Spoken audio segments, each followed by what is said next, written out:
Gravitational force holds the solar system. As we have already studied in first video that everybody in the universe attract each other. Suppose this is the orbit of a planet and the sun is here. If the planet is in this position, planet, sun, then there must be a force of attraction between them, and this depend on the distance and mass of the planet and the sun. And we know that if a body moves on the circular path with constant speed or with high speed, there is its direction of motion is always towards the tangent at the point. Therefore, this will be the direction of movement, and the body will tend to go away through this way. But actually this not happens. Why this not happens means, if this force tends to throw, this is centrifugal force, this always tends to move away the planets away from the orbit, but actually between the sun and the planet there is a force of attraction which is gravitational force and also called centripetal force. This centripetal force and centrifugal force together makes the body to move on its path. It is the gravitational force that holds the solar system. Otherwise, the planets would left their orbit and go away anywhere in the universe. This was first of all established by John Kepler. We will study in this video Kepler's law of planetary motion, who was before Newton and perhaps was the teacher of Newton. Now we will study Kepler's law, but before it I am going to clean it.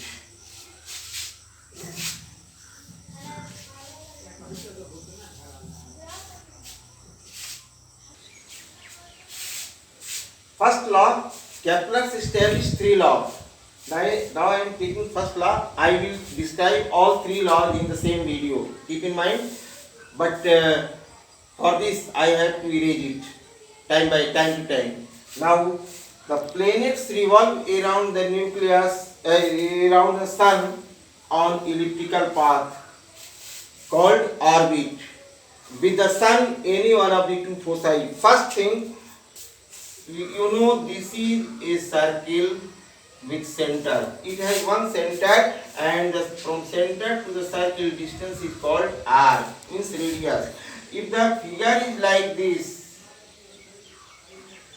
is called ellipse, and the path like this, shape like this, is called elliptical shape.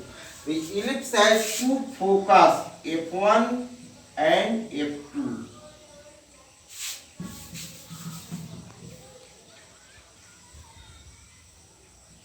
F1 and F2. These are two focus. And if the path like this is called parabola. And if like this is called hyperbola. Now we have to take this path, elliptical path, not circular, not parabola, not hyperbola. According to the first law, the planet revolve around the sun on elliptical path called orbit. With the sun, any one of the two foci, this focus, suppose you have taken here only one place. This is not that in the month of March the sun is on the F1 and month of December the sun will go to F2. That this not happen. The path is elliptical and sun is stationary on, not stationary, but fixed on one focus. Now, according to this, the line segment joining the sun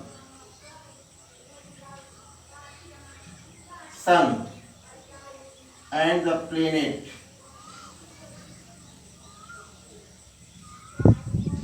sweeps equal area in equal time interval, means suppose this planet go from A to B, in this position, then this area will be swept like this. This line segment sweeps this area.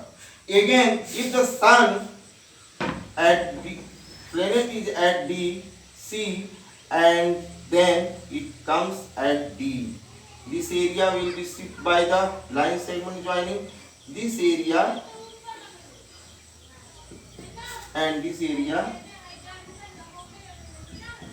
If it is A1 and it is A2, then according to law, A1 equal to A2 if this time is T and this time also equal to T.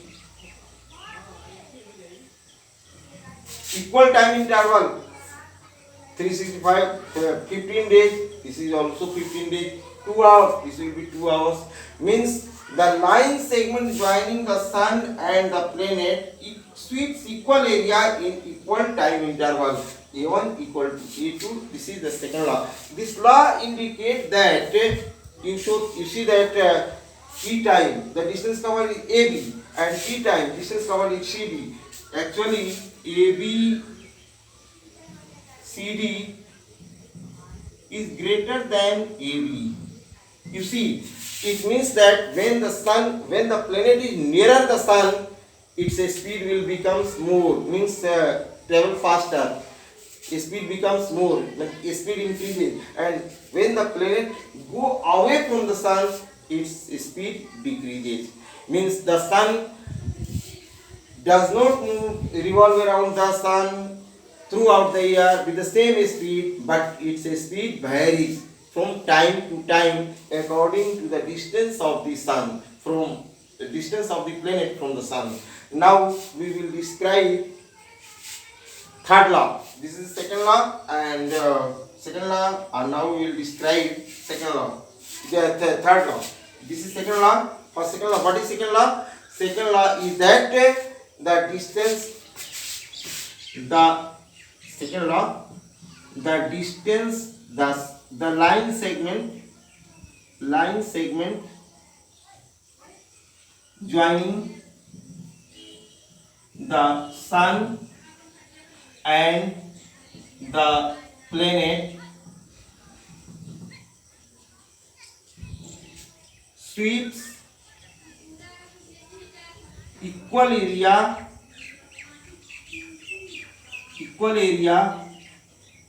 in equal time interval.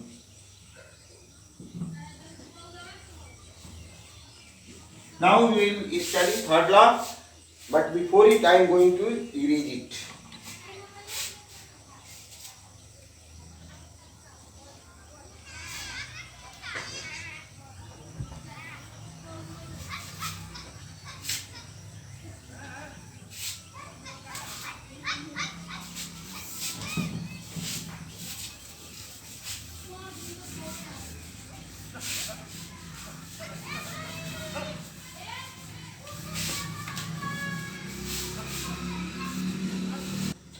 According to Kepler's third law of planetary motion, the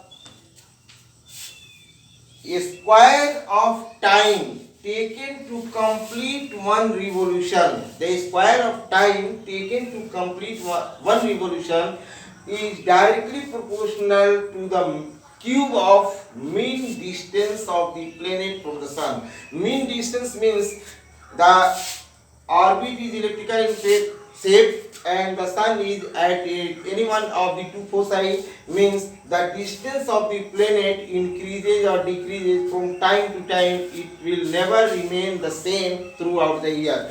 Suppose here the distance is more, here less, least, and then increases. Means if we take the average distance equal to r,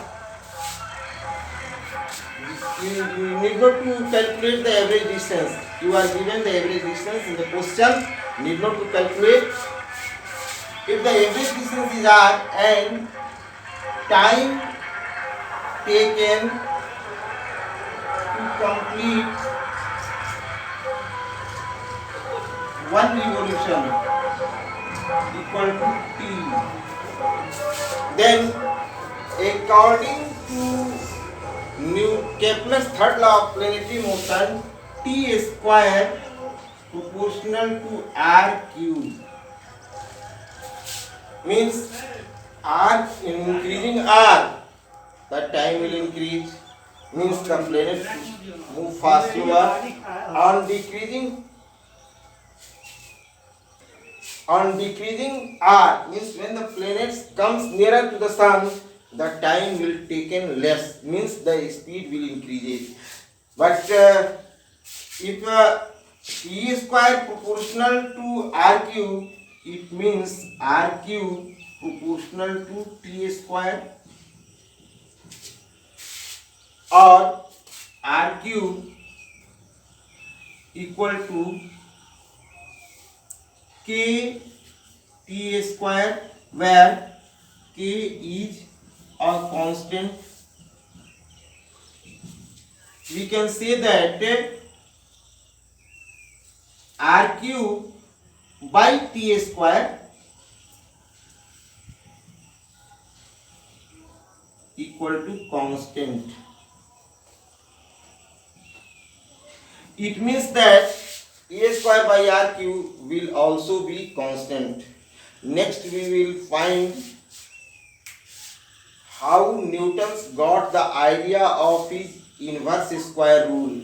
In next video, inverse square rule means a proportional to 1 by r square. This is inverse square rule. How did Newton got the idea of his inverse square rule? We will study in next video next day.